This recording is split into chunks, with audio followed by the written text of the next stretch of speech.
Everyone, journey of লাইফে সকলকে স্বাগত জানাই।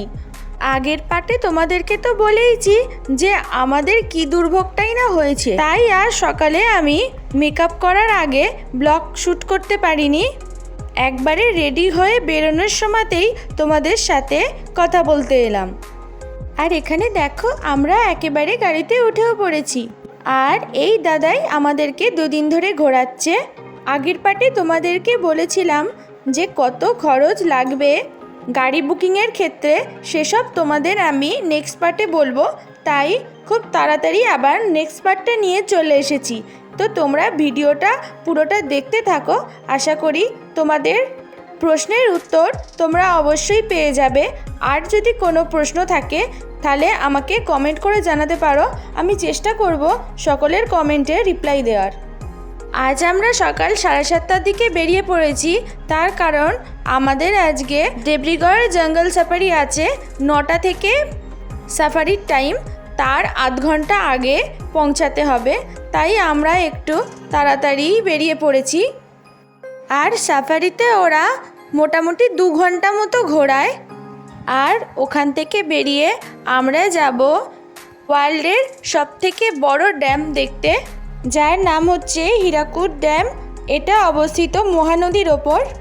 আর তোমরা জঙ্গল সাফারিতে যেতে যেতেই ডান দিকে এমনি একটা দেখতে পাবে, আর বাঁদিকে এরকম জল ছাড়ছে, সেটাও তোমরা দেখতে পাবে। আর এদিকে দেখো, তোমাদের সঙ্গে কথা বলতে বলতে আমরা দেবরিগড়ের জঙ্গল সাফারির কাছে চলেও এসেছি। এই জায়গাটার নাম হচ্ছে 0 পয়েন্ট।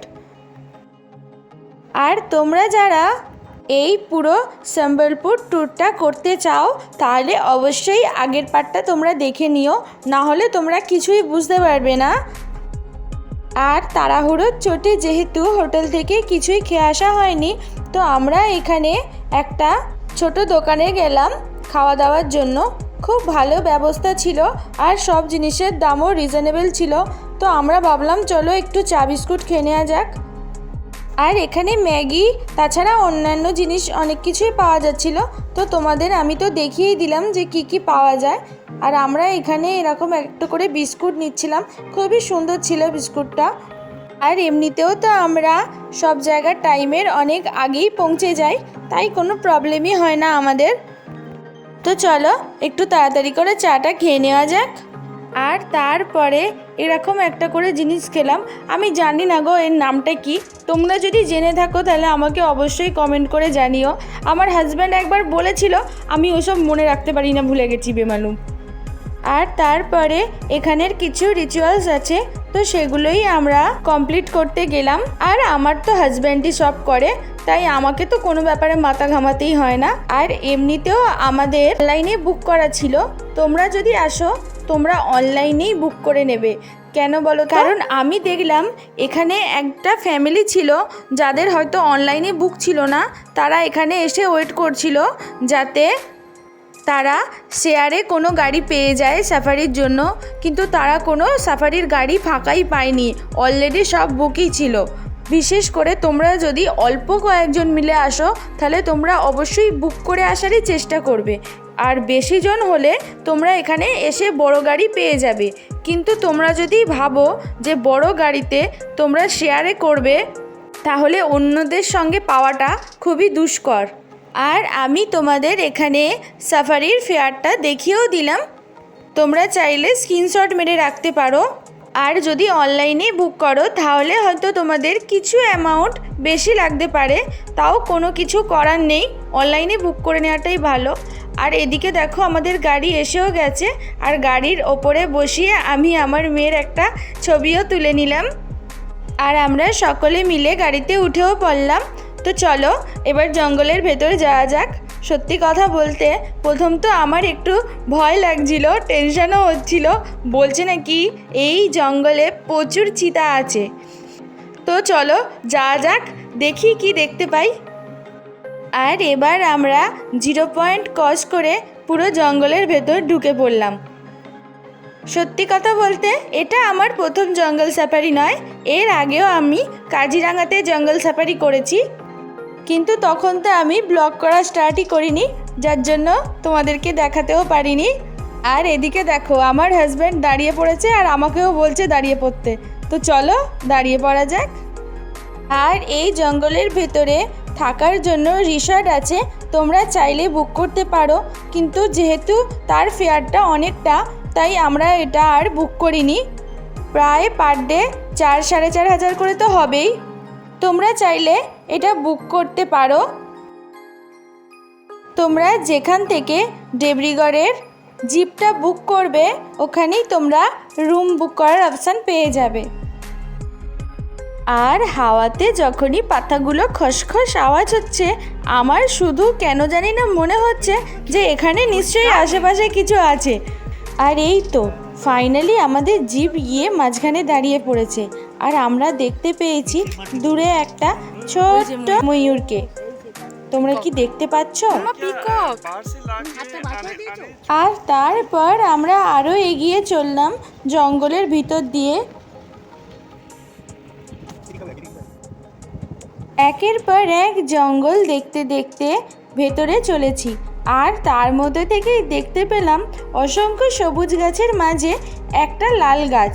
কি গাছ নাম কিচ্ছু জানি না, কিন্তু এত সুন্দর যে তার সৌন্দর্যতে আমাদের চোখ একেবারে ধাঁধিয়ে গেল। আর তারপর ডান দিকে দেখতে পেলাম সাপের ঢিপি। বলছে নাকি এর ভেতরে সাপ আছে। এরকম সাপের ঢিপি তো এই জঙ্গলে প্রচুর আছে। অবশ্য সাপ থাকবে নাই বা কেন, এত ঘন জঙ্গল, সাপের তো থাকাটা কোনো আশ্চর্যের বিষয় নয়। আর তারপরে দূরে দেখতে পেলাম হরিণ। ওই দেখো হরিণটা কীরকম নড়ছে, তোমরা কি বুঝতে পারছো? আমি আঙুল দিয়ে যার জন্য তোমাদেরকে দেখিয়ে দিলাম। এই দেখো এখান থেকে একেবারে পরিষ্কার দেখা যাচ্ছে, কিন্তু ওরা কেন জানি না সামনে আসতে চায় না, ভেতরেই থাকে, দূরে থাকে। ওখানে অনেকগুলো আছে কিন্তু সামনে আসছে না কিছুতেই। এরপর জিপ আবার ছুটে চললো আরও ভেতরের দিকে, আর আমরাও এদিক ওদিক নজর রাখলাম, দেখি এবার কি নজরে পড়ে। আর তোমাদেরকে একটু আগে বলছিলাম না যে এই জঙ্গলের ভেতরে গভর্নমেন্টের রিসর্ট আছে, থাকার ব্যবস্থা আছে, সেটাই তোমাদের দেখিয়ে দিই। এই ডান দিকে এখানেই ভেতরে আছে, তোমরা চাইলে বুক করতে পারো, কিন্তু আমাদের তো আর করা হলো না।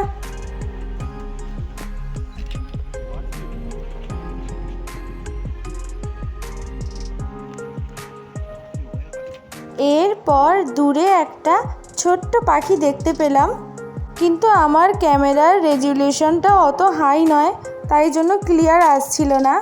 আর ডান দিকে দেখতে পেলাম হীরাকুদ ড্যামটা। এখান থেকে ড্যামটা দেখা যাচ্ছে না, কিন্তু লেকটা পুরো দেখা যাচ্ছে। এটা এতটা সুন্দর যে তোমার এক ঝলকে দেখে হয়তো সমুদ্র মনে হতে পারে। আর দূরে দেখো কত পাখি উড়ে যাচ্ছে। আর ওখানে একটা বুনো শুয়োরও আছে, তোমরা কি দেখতে পেয়েছো?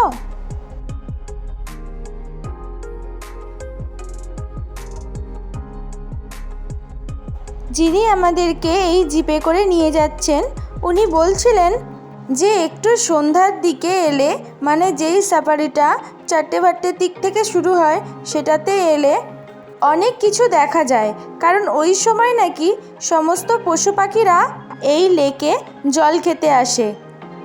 কিন্তু আমরা যখন বুক করেছিলাম আমরা তো এসব জানতাম না, সেই কারণে আমাদের তো সকাল সকালই সাফারিটা বুক করা হয়েছে। কিন্তু একটা জিনিস ভালো হয়েছে, কারণ সকাল সকাল এসেছি বলে প্রচুর ময়ূর দেখতে পেয়েছি। সন্ধ্যাবেলা এলে এটা আবার তোমরা দেখতে পাবে না। আর তারপর দেখতে পেলাম এই গৌড়টাকে, কি সুন্দর, কি ঠান্ডা, কোনো বদমাইশি নেই, কিচ্ছু নেই, শান্ত হয়ে দাঁড়িয়ে আছে পুরো। আর এইদিকেও দেখো এখানেও অনেকগুলো আছে, পুরো এক দল ছিল। এরা আবার শান্ত থাকলে খুবই শান্ত, আর রেগে গেলে খুবই দুরন্ত হয়ে যায়।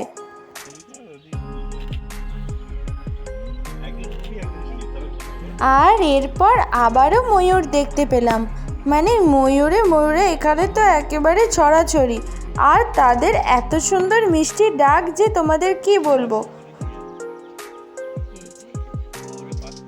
আর তারপর দেখলাম বাঁদিকে একটা সরু পাহাড়ি নদী। ইচ্ছা তো করছিল ওখানে নেমে কয়েকটা ছবি তুলতে, কিন্তু যেহেতু এখানে জিপ থেকে একেবারেই নামা অ্যালাউ নয়, তো কী আর করা। আর বলা তো যায় না কোথায় চিতা ঘাপটি মেরে বসে আছে হামলা করার জন্য, দরকার কি নামার। আর এই দেখো, এখানে তোমাদেরকে সব থেকে কাছে ময়ূরটা দেখাতে পেরেছি।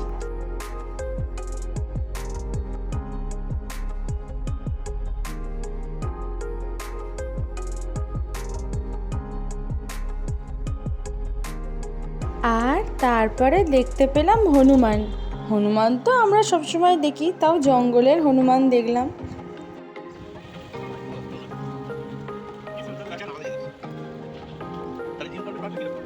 তারপর জঙ্গল দিয়ে যেতে যেতে দেখি এরকমভাবে একটা ময়ূর রাস্তা ক্রস করছে।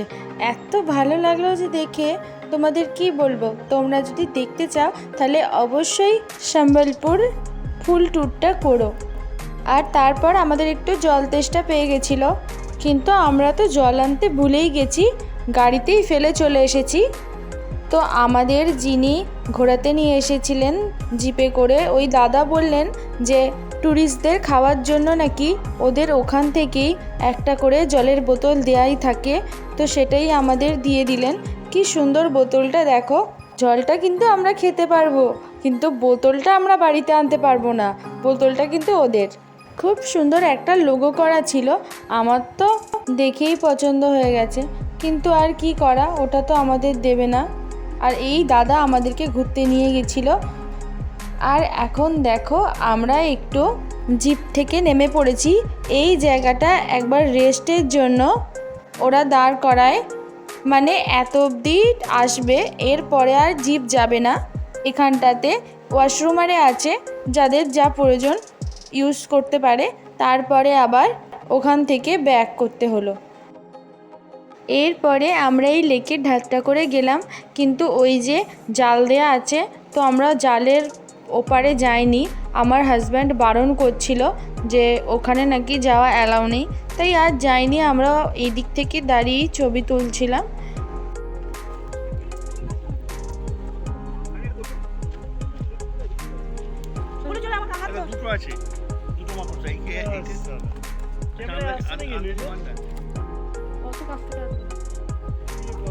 আর এখানে দেখো দুটো মাকড়সা ঝুলছে বড় বড়, সেটারই একটু ছবি তুলছিলাম।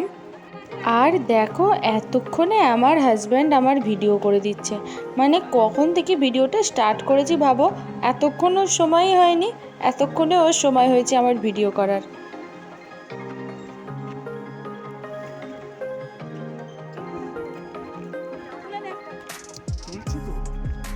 আর তারপরে আমরা একটু ডিএসএলআর দিয়ে ছবিগুলো তুলে নিলাম। আর তারপর আবার চলে যেতে লাগলাম জিপের উদ্দেশ্যে, কারণ এখানে 15 মিনিটের জন্য দাঁড়ায়, তার মধ্যেই তোমাদের যা করার করে নিতে হবে। আর তারপর আমার মেয়ে আমাকে পাখির মতো খাওয়াচ্ছে, মানে পাখিকে দেখে বাচ্চাগুলো ওরকমভাবে মায়ের কাছ থেকে খায়, ব্যাস পাখির দেখে শিখে নিল।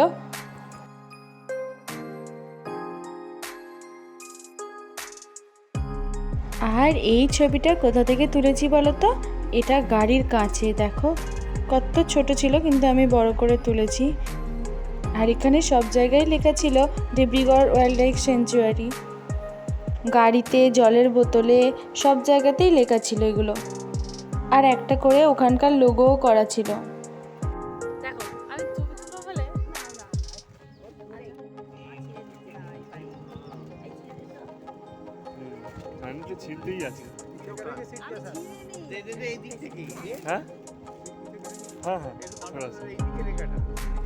আর আমাদের তো সাফারি মোটামুটি হয়েই গেল। আমরা ওখান থেকে 15 মিনিটের একটু রেস্ট নিয়ে আবার গাড়িতে উঠে পড়লাম। আর আমাদের জিপ আবার 0 পয়েন্টের উদ্দেশ্যে রওনা হয়ে গেল।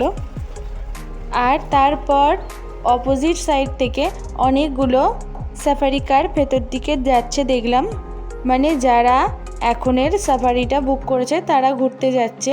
আমাদের তো কমপ্লিট হয়ে গেল, আমরা এবার ফিরে যাচ্ছি।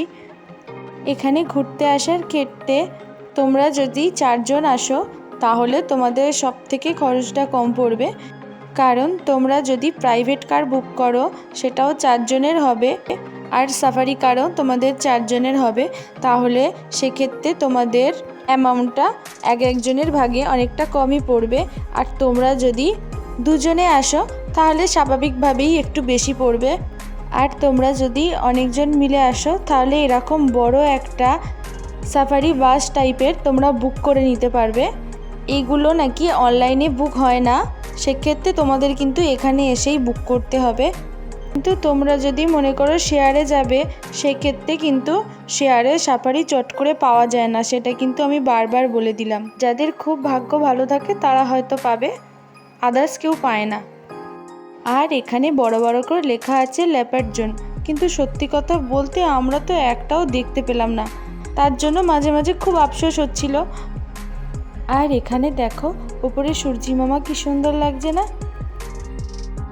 আর তারপর ফেরার পথেও দেখতে পেলাম এরকম গৌড়, খুব সুন্দর লাগছিল। আর দেখতে দেখতে আমরা পৌঁছেও গেলাম 0 পয়েন্টে। আর এই জিপটা করে আমরা এতক্ষণ ধরে ঘুরছিলাম, তাই সেটাও একটু সেলফি করে নিলাম। আর তারপরে ঢুকলাম এখানের একটা ছোট শপে। এখানেই একটাই ছোট শপ ছিল, তো চলো ভেতরে গিয়ে দেখা যাক কি কি আছে।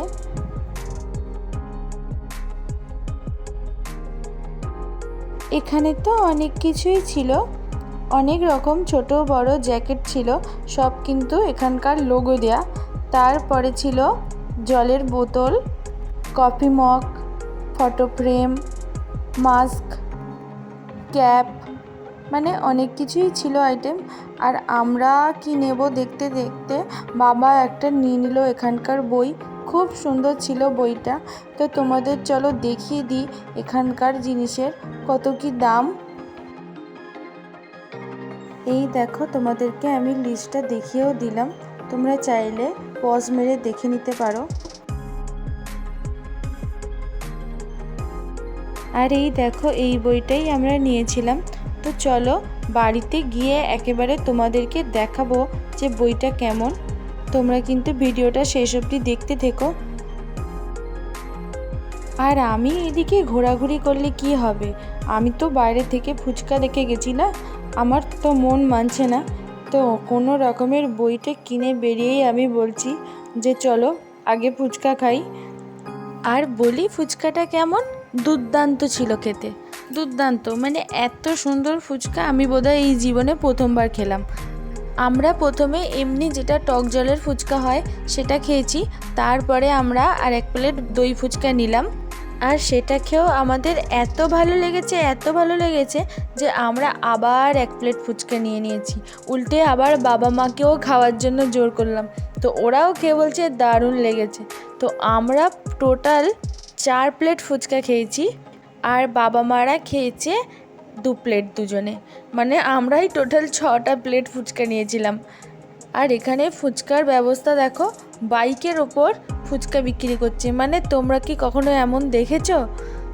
আর শুধু ফুচকা নয়, তার সঙ্গে ঝালমুড়ি আরও কী সব চাটফাট বিক্রি করছে।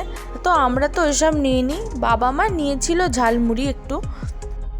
আর তারপরে আমি এখানে একটু শর্টস করছিলাম, তাড়াতাড়ি করে কোনো রকমের একটু শর্টসটা করেই তারপরে আমি আবার এখানে গাড়িতে উঠে পড়ব। আর গাড়িতে উঠে গাড়ি চলতে চলতে আমরা আবার এই রোদের মধ্যে নেমে পড়লাম ফটোগ্রাফি করার জন্য। আর এখানটা এত সুন্দর লাগছে, একবার না নামলে কখনো হয় বলো? আর এখানে রোদের মধ্যে ফটোগ্রাফি করতে নেমে তো আমাদের একেবারে নাজেহাল অবস্থা, এত গরম যে কি বলবো তোমাদের, গা একেবারে যেন পুড়ে যাচ্ছে, কিন্তু তাও আমরা হাসি মুখে ফটোগ্রাফি করছি। আর তোমরা অবশ্যই কমেন্ট করে জানাও আমার আর আমার হাজব্যান্ডকে আজকে কেমন লাগছে। আর এই লেকটাতে এত সুন্দর টলটলে জল, যেন মনে হচ্ছিল যে নেমে একটু স্নান করে নিই, কিন্তু সত্যি কথা বলতে আমি যদি নামি আমি তো পট করে ডুবে যাব, আমি তো একেবারে সাঁতার একটুকু জানি না। আর এখানে কি হচ্ছে বলো তো, একবার আমি দাঁড়াচ্ছি, আমার হাজব্যান্ড ছবি তুলে দিচ্ছে, আর একবার আমার হাজব্যান্ড দাঁড়াচ্ছে, আমি ছবি তুলে দিচ্ছি, এই হচ্ছে। তো চলো এবারে আবার গাড়িতে উঠে রওনা হয়ে যাওয়া যাক, কারণ রোদে আর থাকতে পারছি না। আর এখানে দেখো আমার হাজব্যান্ড আবার নামছে কেন বলো তো, কারণ টিকিট কাটতে। আমরা এখন যাচ্ছি জহর মিনার। দেখাও পার পার্সন 5 রুপিস দাদু রেখে দেবে, আর গাড়ির জন্য 20। তো চলো আমরা তো এসে গেছি, এবার আবার রোদে রোদে নেমে যাওয়া যাক। মানে রোদে নামতে হলেই না আমার এবারে খুব টেনশন হয়ে যাচ্ছে, ভালো লাগছে না একদম।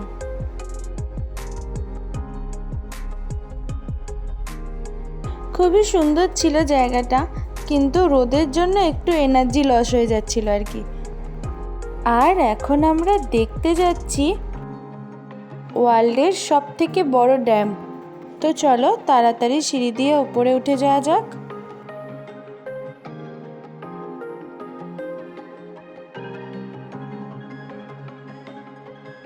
আর আমার হাজব্যান্ড এত তাড়া মারছে যে আমি ওকে বলছি, মেয়েকে তাহলে তুমি বলো না, আমি যাচ্ছি।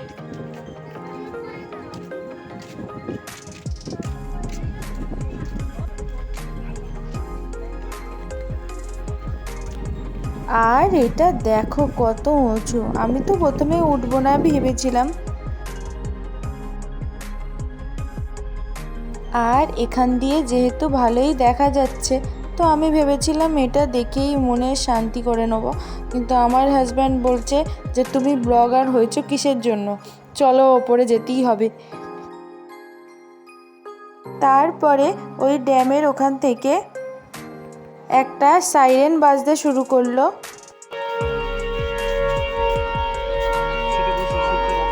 সেটা রোদ।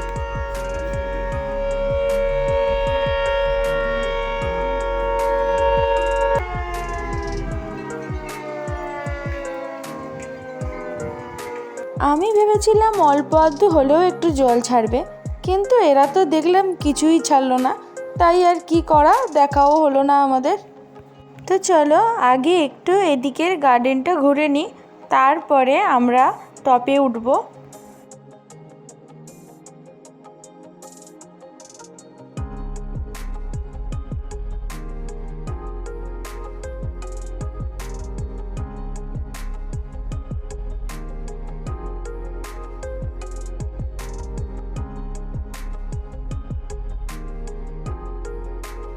আর তারপরে দেখতে পেলাম এই কাগজ ফুলের গাছটা, মানে দেখার সাথে সাথেই তো আমি ছবি তুলতে চলে এসেছি। আমার ভিডিওতে যে ফুল থাকবে না সেটা তো ভাবতেই পারি না। আর তারপরে শুরু হলো আমাদের ওপরে ওঠা, মানে উঠেই যাচ্ছি। মাঝখানে মনে হচ্ছিল যে এই সিঁড়ির বোধহয় আর শেষই নেই। আমরা একই মেশিনের মতো উঠছি, একটা না ঝট করে ওঠো, মাঝে মাঝে মনে হচ্ছে মাথা ঢুকে যাবে। আর তারপরে অবশেষে উঠতে পারলাম ওপরে, কিন্তু ওপরে কি ভিড় রে বাবা, এত ছোট জায়গায় এত ভিড় না, মানে মানুষ কীরকম টাইপের, নিজেরাই ওপরে একটানা দাঁড়িয়ে থাকবে আর কাউকে দেখতে দেবে না। তোদের দেখা হয়ে গেছে, নিচে চলে যা না বাবা। তারপরে ওপর থেকে একটু মেয়েকে ডাকছিলাম, বাবা।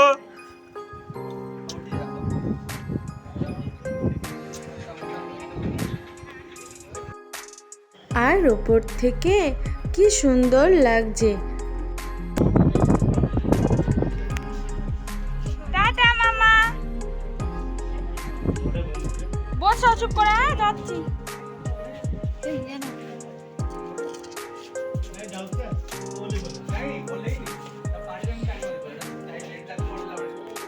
আর এই হচ্ছে ওয়ার্ল্ডের সবচেয়ে বড় ড্যাম, হীরাকুদ ড্যাম। মানে কি দেখলাম নিজের চোখে, আমার তো এক মুহূর্তের জন্য কেমন স্বপ্ন মনে হচ্ছিল। তোমরাও কিন্তু এটা একবার ঘুরে যেও, বিশ্বাস করো অসাধারণ লাগবে তোমাদের। আর এই হচ্ছে নিচের গার্ডেনটা, তোমাদেরকেও এক ঝলকে দেখিয়ে দিই। আর ড্যামের লেকটা এদিক থেকে স্টার্ট হয়েছে আর পুরো রাউন্ড হয়ে ওদিক অবধি ঘুরে গেছে, মানে কত বড় বুঝতে পারছো।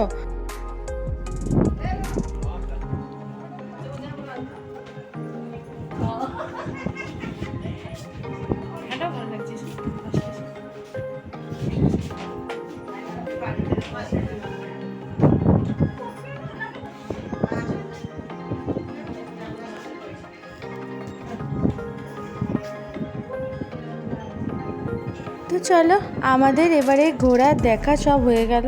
এবার একটু একটু করে সিঁড়ি দিয়ে নিচে নেমে যাই। আর কটা সিঁড়ি আছে গুনি, ঠিক আছে, গুনে একেবারে তোমাদেরকে নিচে গিয়ে জানাবো।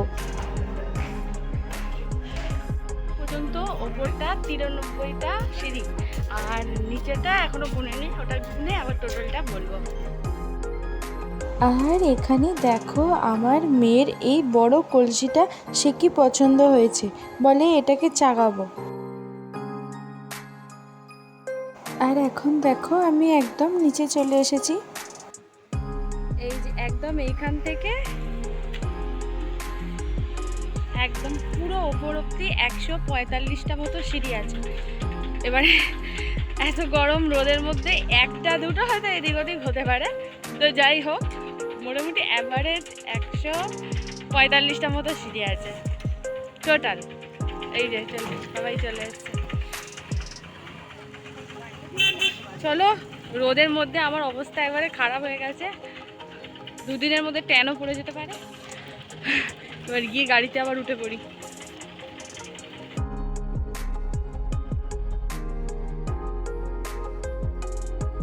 তো চলো আজকের মতো এখানেই আমরা ঘোরার সমাপ্তি ঘটাচ্ছি। এবার আমরা হোটেলে যাচ্ছি খাওয়া দাওয়া করতে।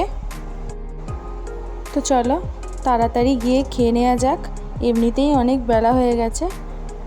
তারপর মাঝ রাস্তায় গাড়ি থামিয়ে আমার হাজব্যান্ড নামলো হীরাকুদ লেখাটাকে তোলার জন্য, কিন্তু আমি আর নামতে পারিনি। গাড়িতে বসে বসেই আমি কোনো রকমে জুম করে তোলার চেষ্টা করছিলাম, কিন্তু আমি তো আগেই বলেছি আমার ফোনের ক্যামেরার রেজুলেশনটা হাই নয়, যার জন্য আমার ফোনের ক্যামেরা তো ভালো ওঠেও না ভিডিও।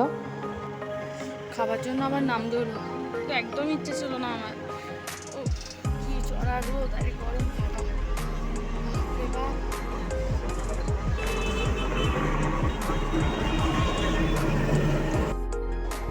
আর এই হোটেলটাতে বাবা মায়েরা খেলো আর আমরা খেয়েছি একটা পাশের হোটেলে। আমরাও এই হোটেলে ঢুকেছিলাম খাওয়ার জন্য, কিন্তু আমার ঠিক পছন্দ হয়নি, যার জন্য আমি বেরিয়ে চলে এলাম।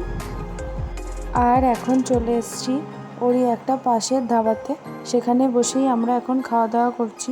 আমরা তো খুবই একটা হালকা খাবার নিয়েছিলাম, পুরোপুরি ফিশ থালিও নিইনি, এদিকে ভেজ থালি নিয়েছি, তার সাথে নিয়েছি একটা করে কোল্ড ড্রিঙ্কস আর নিয়েছি মাছ ভাজা। আমার হাজব্যান্ড তো ওখানে কোল্ড ড্রিঙ্কসটা খেয়ে নিল আর আমি এদিকে নিয়েছি একটা মাজা, কারণ মেয়ে মাজাটা খেতে ভালোবাসে, যাতে আমরা মা মেয়েতে একসঙ্গে খেতে পারি, তার জন্যই মাজাটা কিনেছি। আর এই দেখো ও কি আনন্দ করে খাচ্ছে। আর এখন দেখো আমরা হোটেলের সামনে পৌঁছেও গেছি। আর তোমাদেরকে যেমন কথা দিয়েছিলাম তোমাদেরকে বলেও দিচ্ছি যে কত কি খরচ পড়বে, সেটা তোমরা এই দাদার মুখ থেকেই শুনে নাও। हमारा जो ट्रैवल्स है JM टूरल ट्रैवल्स, और एक तो सेडान कार के लिए आप साइट सीन कर सकते हैं। समलेश्वरी, घंटेश्वरी, हुमा टेम्पल, ये सब आपका 2500 रुपया में आएगा। कोई संबलपुर आएगा तो हमसे कांटेक्ट कीजिए।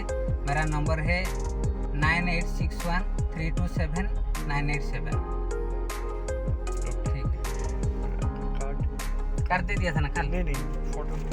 এই হচ্ছে দাদার কার্ড, এখান থেকে নাম্বার নিয়ে তোমরা অবশ্যই ফোন করে যোগাযোগ করতে পারো। किसी का होटल का जरूरत पड़े तो आपके साथ कांटेक्ट कर सकते हैं। तो ठीक है, कोई बात नहीं, मेरे साथ कांटेक्ट कर दीजिए। मैं खुद जाके उसको होटल पर अच्छा से दिखा के वो हम रूम उसको करवा सकते हैं।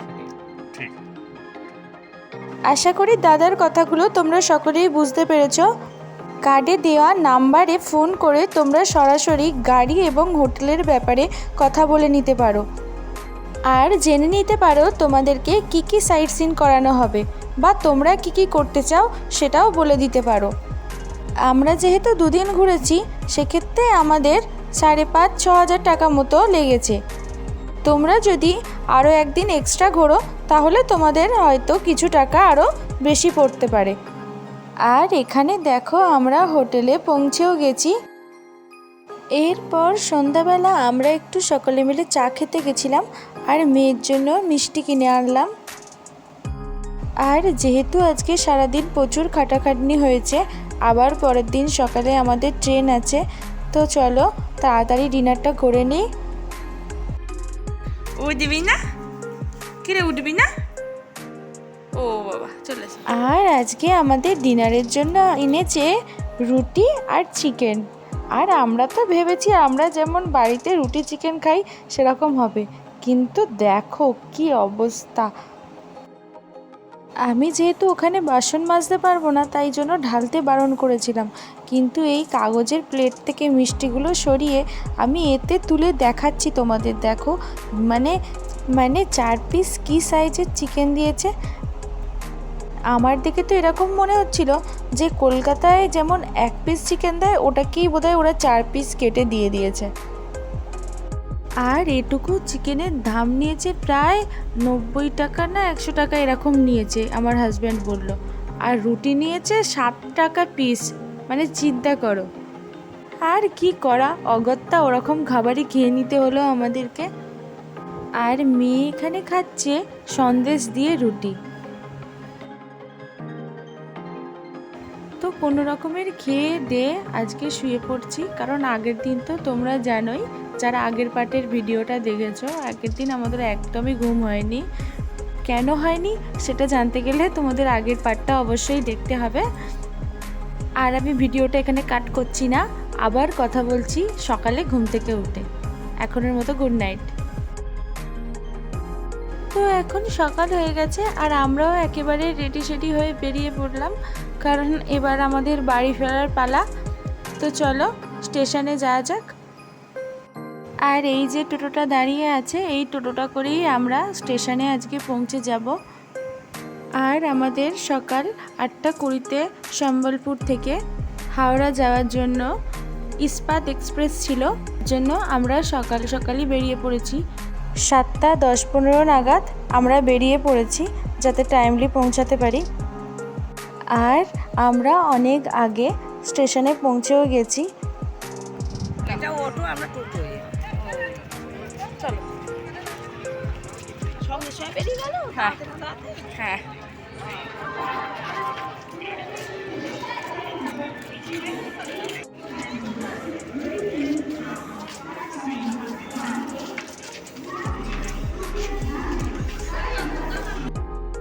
আমরা তো অনেক আগে স্টেশনে পৌঁছে গেছি, কিন্তু আমাদের অনেকক্ষণ দাঁড়িয়ে থাকতে হলো কারণ ট্রেন প্রচুর লেট ছিল। আর দেখো না শেষ অবধি আস্তে আস্তে কত লেট হয়। অনেক অপেক্ষা করার পর ফাইনালি আমাদের ট্রেন চলেও এসেছে। তো চলো উঠে পড়া যাক।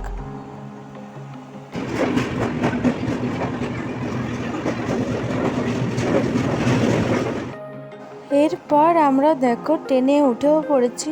তো চলো বাড়ির উদ্দেশ্যে রওনা হওয়া যাক। আর এত ট্রেনটা লেট ছিল যে বলার কথা নয়, আস্তে আস্তে ট্রেন আরও লেট হওয়া শুরু করলো। আর এখানে দেখো মেয়ে আমাকে আদু করে দিচ্ছে।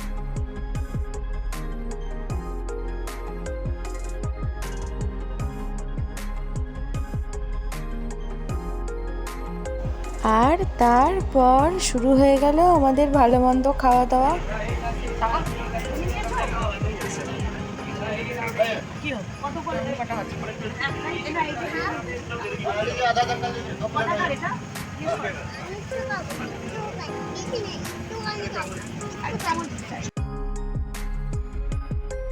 পাহাড়, নদী, জলা জঙ্গল সব পেরিয়ে আবার ছুটে চলেছি নিজের বাড়ির উদ্দেশ্যে। আর এরপর চলে এলো দুপুরের লাঞ্চ। তো লাঞ্চের মধ্যে ছিল ভাত, ডাল, একটা তরকারি আর চিকেন। এই দিয়েই বাবা খেলো আর মেয়েকে তার আগে একটু খাইয়েও দিল। আর আমরা নিয়ে জানো তো, কারণ আমার না এদের খাবারটা ঠিক ভালো লাগে না। তো আমরা নিয়েছিলাম 1 প্লেট বিরিয়ানি, সেটাই দুজনে খাবো। আর সে যা বিরিয়ানি, এমন বিরিয়ানি আমি বাবার জন্মে প্রথম দেখছি। একেবারে যাচ্ছে তাই, ওর থেকে আলু ভাতে ডাল ভাতও বোধহয় খেতে ভালো হয়। শুধু বাধ্য হয়ে নিতে হলো, ট্রেনের মধ্যে কিছু খাবার দাবার সেভাবে পাবো না বলে। আর এরপরে পেরোলো একটা বড় টানেল। এই লাইনেও যে এত বড় টানেল আছে আমি জানতাম না। হাফলং যাওয়ার সময় তো প্রচুর টানেল পেরিয়েছি, বোধহয় 17 না 18খানা টানেল পেরিয়েছিলাম, কিন্তু এই লাইনেও যে টানেল আছে আমি জানতাম না, এই প্রথম জানলাম।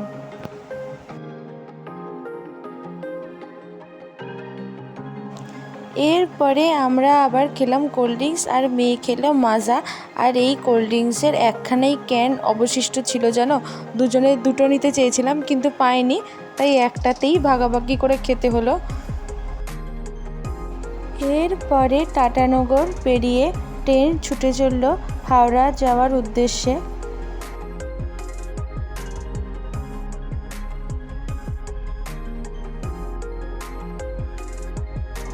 আর তারপরে আমরা 4 জনে মিলে একসঙ্গে চা খেয়ে নিলাম। আর মেয়ে হাঁ করে দেখছে, কারণ ও তো চা খাবে না। এরপরে পেরোলো সুবর্ণরেখা, আর এসে গেল আমার ভালোবাসার স্টেশন ঘাটশিলা। আমি কিন্তু টাটানগরের ডিমনা লেক এবং ঘাটশিলা একসঙ্গে ট্যুর করেছিলাম, এবং শুধু ট্যুর করেছিলাম বলবো না, আমি এই ঘাটশিলা জায়গাটাকে ভীষণভাবে ভালোবাসি। আর এরপর সন্ধ্যা হয়ে গেল, আর আমরা খেলাম ঘুগনি। আর তারপরে শুরু হয়ে গেল বৃষ্টি আর ঝড়। খড়গপুর অবধি তো কোনো রকমের এলো, কিন্তু খিরাইয়ের আগে এসে সে কি সাংঘাতিক ঝড়। ঝড়ের চোটে ট্রেন থামিয়ে দিতে হলো, এবং এতটাই জোরে ঝড় হচ্ছিল যে আমাদের ট্রেনের কোচগুলো পুরো নড়ছিল, আর আমাদের লাইনের তার গেল ছিঁড়ে। ব্যাস, এবারে বসে রইলাম। আর তারপরে অবশেষে 5টা 37-এর জায়গায় প্রায় 10:45 নাগাদ আমাদের ট্রেন আমাদেরকে সাঁতরাগাছিতে নামালো। আর তারপর ওখান থেকে আমরা একটা লোকাল ধরে আমাদের গন্তব্যে রওনা হয়ে গেলাম। আর এখন দেখো আমরা ফাইনালি বাড়িতে চলেও এসেছি। আর আমাদের পিছনে দেখো মেয়ে ঘুমিয়েও পড়েছে। আর যেহেতু বাড়ি এসেই তোমাদেরকে বইটা দেখাবো বলে কথা দিয়েছিলাম, তো তোমাদেরকে এক ঝলকে একটু বইটা তাড়াতাড়ি করে দেখিয়েও দিচ্ছি, কারণ পুরো সব পাতা দেখাতে গেলে তো বুঝতেই পারছো একটা বইয়ে কত পাতা থাকে, আর সব দেখাতে হলে তো অনেক লেট হয়ে যাবে, আর আমার ভিডিওটাও অনেক বড় হয়ে যাবে। আর তারপর জলমুড়ি দিয়েই আজকের ডিনারটা কমপ্লিট করে নিলাম। আজকের জন্য সকলকে টাটা, দেখা হচ্ছে নেক্সট ভিডিওতে। Good night.